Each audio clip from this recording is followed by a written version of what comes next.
श्री गुरु सत्ताई नमः। सभी को प्रणाम। पिछले वीडियो में हमने सुना सत्य के दो स्वरूप हैं।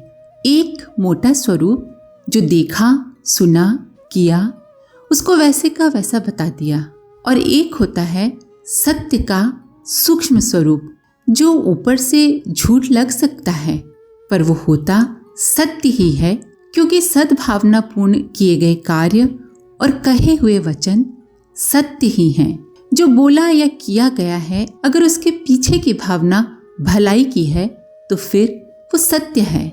सत्य का सूक्ष्म स्वरूप समझने के लिए विवेक अति आवश्यक है। विवेकवान व्यक्ति ही सत्य के सूक्ष्म स्वरूप को समझ सकता है, सत्य के यथार्थ स्वरूप को समझ सकता है, सत्य की गहराई में उतर सकता है। आइए इसी क्रम को आगे बढ़ाते हैं। सत्य और विवेक परस्पर जुड़े हुए हैं।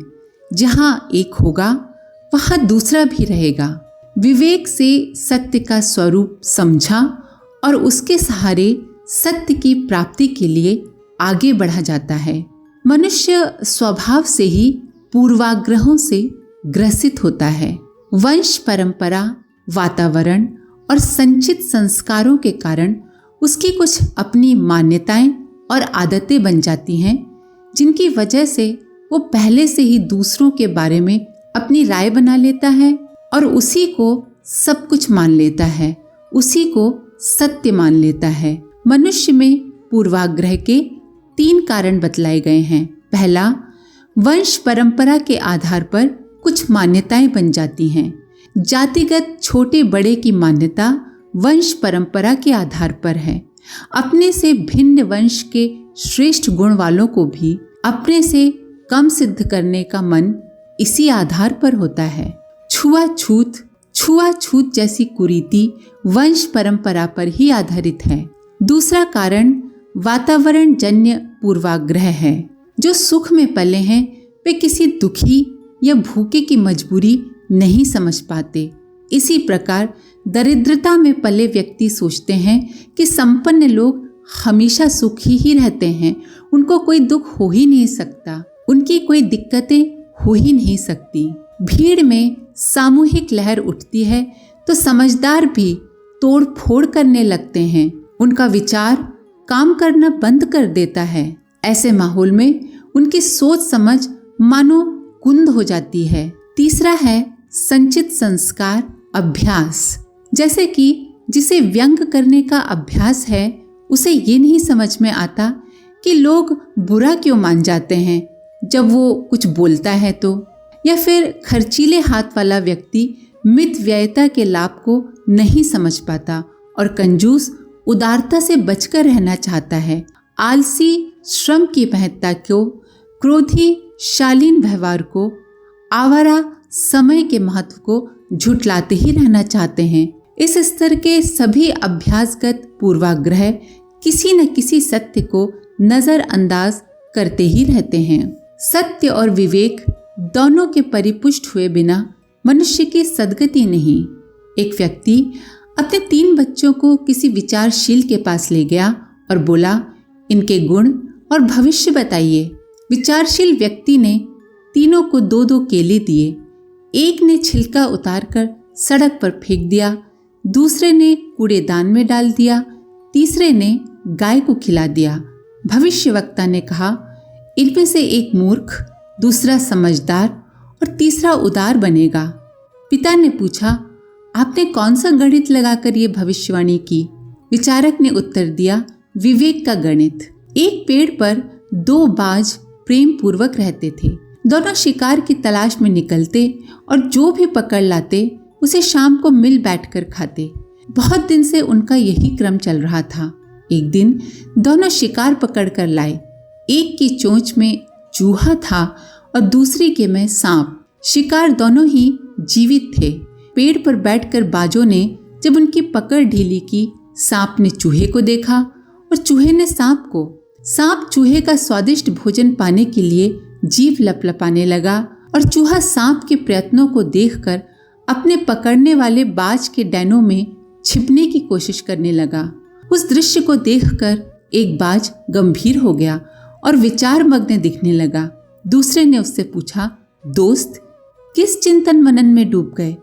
पहले बाज ने अपने पकड़े हुए सांप की ओर संकेत करते हुए कहा, देखते नहीं, ये कैसा मूर्ख प्राणी है।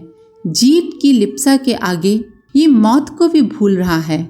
दूसरे बाज ने भी चूहे की आलोचना करते हुए कहा, और इस नासमझ को देखो, भय इसे प्रत्यक्ष मौत से भी अधिक डरावनी लगती है। पेड़ के नीचे एक मुसाफिर सुस्ता रहा था। उसने दोनों की बात सुनी और एक लंबी सांस छोड़ते हुए बोला, हम मानव भी तो सांप और चूहे की तरह स्वाद और भय को बड़ा समझते हैं। मौत तो हमें भूली ही रहती है। उल्लू ने सपना देखा कि वो स्वर्ग लोक पहुंचा और नंदनवन के कल्प वृक्ष पर घोंसला बनाकर रहने लगा। आंखें खुली तो उस स्वप्न लोक को हाथों से निकलता देखकर बड़ा दुखी हुआ, तो भी हिम्मत न हारी और जहां भी वो मिले जा पहुंचने के लिए आंखें मूंद कर दौड़ पड़ा। सारस ने इस बेसब्री का कारण पूछा, जाना और साथ हो लिया। जिसने इसे जाना वे सभी पक्षी उस अंधी दौड़ में शामिल हो गए। एक बड़ा पक्षी समुदाय अब किसी अज्ञात दिशा में स्वप्न लोक में प्रवेश करने के लिए उड़ाने भर रहा था। एक बूढ़े गिद्ध ने देखा और आश्चर्यपूर्वक पूछा, आप सब लोग बिना सत्य जाने कहाँ व क्यों दौड़े जा रहे हैं? कहाँ के लिए प्रस्थान कर रहे हैं? वस्तुस्थिति से अपरिचित पक्षी ठिठके। गिद्ध ने कहा, दिवा स्वप्नों के पीछे बिना विवेक के दौड़ने की आदत हम मनुष्यों के लिए ही छोड़ दें। हम पक्षी लोग तो तथ्य को जाने और फिर वही करें जो सही है। पक्षियों ने विवेक की महत्ता समझी और बिना सत्य जाने इस तरह भेड़ चाल आगे से न चलने की ठानी। कोतवाल को दादू महाराज से मिलना था। रास्ते में एक आदमी मिला जो सड़क के कांटे साफ कर रहा था। कोतवाल ने पूछा, क्यों रे, दादू महाराज कहाँ रहते हैं? वह व्यक्ति और कोई नहीं, स्वयं दादू महाराज थे, पर कोतवाल उनको पहचान नहीं पाया। उन्होंने इशारे से कोतवाल को बता दिया, सामने वाली झोपड़ी में। रूखा जवाब सुनकर कोतवाल नाराज हुआ और गाली देते हुए उस झोपड़ी की तरफ चला गया। सिर पर कांटे का गट्ठा लादे जब दादू वहां पहुंचे तो कोतवाल को गाली देने का दुख हुआ और क्षमा मांगी। दादू ने कहा, इसमें आपका कोई दोष नहीं, दोष उस पूर्वाग्रह भरी आपकी मनुष्य संबंधी मान्यता का है जो आपके मुख से ऐसे वचन निकालती है। ये दोष उस सोच का है जिसकी वजह से आप मनुष्य को ऊंचा या नीचा मानते हैं। अगर मनुष्य मात्र में आप ईश्वर को देखने लगे तो यह आदत स्वतः छूट जाएगी। ज्यादातर लोग हर चीज के बारे में, व्यक्तियों के बारे में पहले से ही राय बनाकर बैठे रहते हैं। ऐसे व्यक्ति दूसरों को हमेशा गलत ही मानते हैं और अपनी मान्यता को सत्य मानते हैं। मानवीय अचेतन कुछ इस प्रकार ढला हुआ है कि अपने मत के पक्ष में वो अनेक प्रमाण जुटा लेता है एवं दूसरों के सही प्रतीत हो रहे मंतव्यों को सहज स्वीकारता ही नहीं है, जबकि किसी भी तथ्य को समझने के लिए उसके हर पहलू पर विचार किया जाना चाहिए। एकांगी चिंतन तो संकीर्ण बुद्धि की तरह है। कुएं में बैठे मेंढक को अपने चारों ओर की दुनिया ही सब कुछ लगती है। ऐसे कूप मंडूक मनुष्यों में भी होते हैं जो अपने इक्कड़पन, सोचने की पूर्वाग्रह युक्त आदत के कारण दूसरे व्यक्तियों के मतों को हंसी में उड़ा देते हैं, भले ही सामने वाला सही ही क्यों ना हो। जो समझदार होते हैं वे विवेकशील न्यायाधीश की तरह निष्पक्ष होते हैं। वे इतने विनम्र होते हैं कि अपनी भूल मानने में उन्हें संकोच नहीं होता, अपितु जो उन्हें उनकी भूल बताता है, गलती बताता है, ऐसों के प्रति कृतज्ञता ही जताते हैं। सर्वांगपूर्ण प्रगति का रहस्य ही यही है कि अपने को पूरी तरह खाली रखा जाए। पक्ष एवं विपक्ष दोनों ही मतों को सुनने समझने का विवेक विकसित किया जाए। व्यक्ति को पता नहीं रहता कि वो स्वयं किन किन पूर्वाग्रहों के प्रभाव में है। इसीलिए सत्य जानने के इच्छुक को विभिन्न पक्षों से विचार करने वाले विचारकों के मतों को भी अध्ययन करने और संतुलित निष्कर्ष निकालने का अभ्यास करना चाहिए। विवेक इसी प्रकार तीव्र होता है। न्यायाधीश का न्याय और विज्ञान की प्रगति इसी आधार पर संभव हुई है। इसीलिए सत्पुरुष परामर्श लेने तथा उदारता पूर्वक अपनी भूल सुधार करने के अभ्यस्त होते हैं। दुर्योधन अपने निर्णय को ही सब कुछ मानता रहा। महात्मा विदुर, भीष्म पितामह, यहाँ तक कि संधि दूत बनकर गए श्री कृष्ण की भी सलाह उसने नहीं सुनी। यदि युद्ध के विकल्प पर विचार करने को तैयार हो जाता, यदि अपना अभिमान छोड़ देता, अपना अहम छोड़ देता, तो न तो उसका राज्य छिनता और न ही उसे बेमौत मरना पड़ता। श्री राम वानर सेना सहित समुद्र पार करके लंका के किनारे पहुंच गए।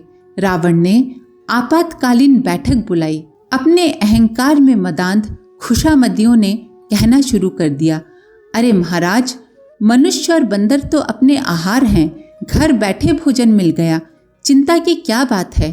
कुछ समझदारों ने दूसरा पक्ष रखना चाहा। बोले, शत्रु को छोटा मत गिनो, स्थिति की गंभीरता समझो।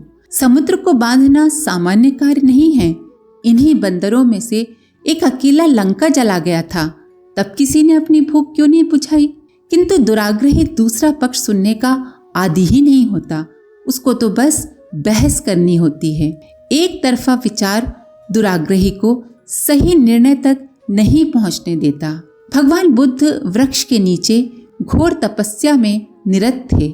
आहार और वस्त्र त्याग देने के कारण उनका शरीर सूख कर कांटा हो गया था। उधर से देवगणिकाएं निकली। उन्होंने एक गीत गाया, सितार के तार इतने ढीले मत छोड़ो कि उनमें से स्वर ही ना निकले, और न इतने कसो कि टूट कर यंत्र को ही बेकार कर दें।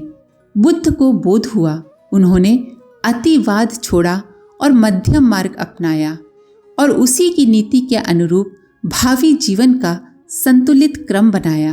20वीं सदी के दूसरे दशक में रॉबर्ट गोलार्ड ने रॉकेटों की कल्पना की थी।